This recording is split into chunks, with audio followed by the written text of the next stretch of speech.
নির্বাচন হবার 12 তারিখে হলো, তার 3 দিন আগে 9 তারিখে চুক্তিটা স্বাক্ষর করে গেল ডক্টর মোহাম্মদ ইউনূস। কি কারণে?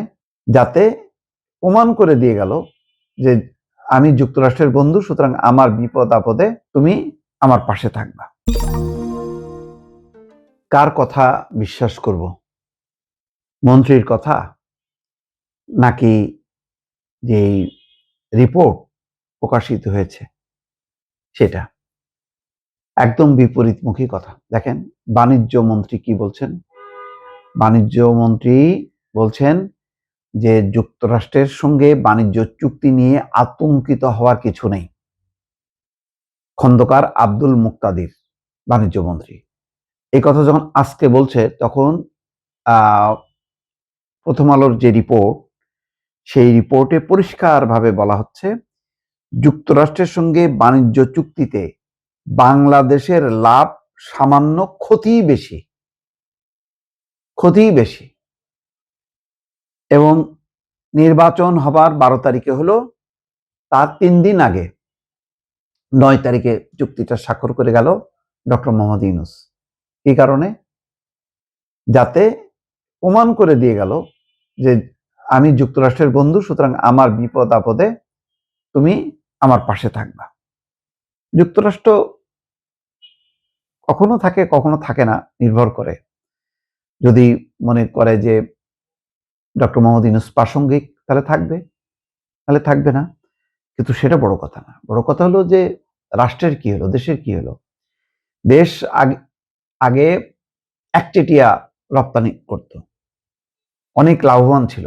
যেখানে ভারতের সঙ্গে বাণিজ্যে বৈষম্য ছিল, বাংলাদেশ লুজার ছিল, সেখানে যুক্তরাষ্ট্রে প্রচুর গার্মেন্টস পণ্য রপ্তানি করত।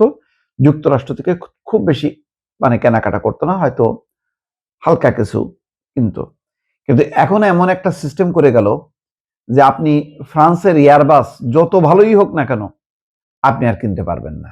আপনাকে বোয়িং কিনতে হবে উচ্চ দামে, তাদের নির্ধারিত দামে কিনতে হবে। এবং অলরেডি 17টা কেনার ব্যাপারে একটা চুক্তিও করা হয়েছে। তার মানে আপনি সামনে যত হবে, আগামী 5, 10, 15, 20 বছরে আপনাকে শুধু বোয়িং কিনে যেতে হবে।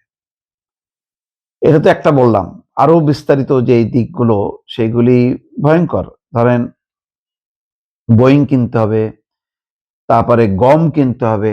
বলা হচ্ছে প্রতি বছর অন্তত 7 লাখ মেট্রিক টন করে 5 বছর 7 লাখ মেট্রিক টন করে 5 বছর গম কিনতে হবে।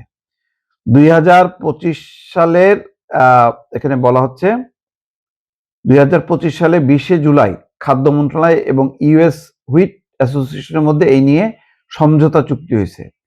তারপরে সয়াবিন এবং সয়া পণ্য বছরে $125 কোটি বা 26 লাখ টন, যেটি কম তা কিনতে হবে। এর মোট সম্ভাব্য মূল্য $350 কোটি। আপনার সয়াবিন এবং সয়া পণ্য কিনতে হবে। সামরিক সরঞ্জাম, বাংলাদেশ যুক্তরাষ্ট্র থেকে সামরিক সরঞ্জাম কেনা বাড়াবে, একই সঙ্গে কিছু নির্দিষ্ট দেশ থেকে সামরিক সরঞ্জাম কেনা কমাবে। অন্য জায়গা থেকে আপনাকে কমাইতে হবে, তার মানে চীন থেকে আপনাকে কমাইতে হবে। বোয়িং বিমান চুক্তি অনুযায়ী বিমান বাংলাদেশ এয়ারলাইন্স যুক্তরাষ্ট্রের বোয়িং থেকে 14টি যাত্রীবাহী বিমান, যন্ত্রাংশ এবং সেবা কিনবে। এই নিয়ে গত 30 এপ্রিল চুক্তি করেছে বাংলাদেশ। এলএনজি ও জ্বালানি, বাংলাদেশ যুক্তরাষ্ট্র থেকে 15 বছরে $15 বিলিয়ন মূল্যের জ্বালানি, বিশেষ করে এলএনজি কিনবে। যুক্তরাষ্ট্র থেকে এলএনজি আমদানির একটি চুক্তি 2025 সালের 24শে জানুয়ারি সম্পাদিত হয়। সব মিলায় কি দাঁড়ালো কি? আপনি এক গার্মেন্টস রপ্তানি করতে যে আপনাকে যে এই যে বিপুল পরিমাণ জিনিস কিনতে হবে, এতে বাংলাদেশ লস করবে। এটা হলো রিপোর্টের বিশ্লেষণ। নিশ্চয়ই অর্থনৈতিক এবং বাণিজ্যের সাথে সংশ্লিষ্ট বিশেষজ্ঞরা আরো ভাবে বললেন, কিন্তু মন্ত্রী বলতেছেন যে আতঙ্কিত হওয়ার কিছু নেই। তার মানে এই চুক্তির ব্যাপারে, যে বাণিজ্য চুক্তি, বিতর্কিত বাণিজ্য চুক্তি হলো, সেই চুক্তিটা বিএনপি সরকারও বুঝতে পারছে যে এটাকে উপেক্ষা করা যাবে না। তার মানে বুঝতে পারছেন বাংলাদেশ একটা স্থায়ীভাবে একটা গ্যাড়াকলের মধ্যে ঢুকে গেল, এবং সেটা হলো ডক্টর ইউনূসের হাত ধরে। খুবই দুঃখজনক।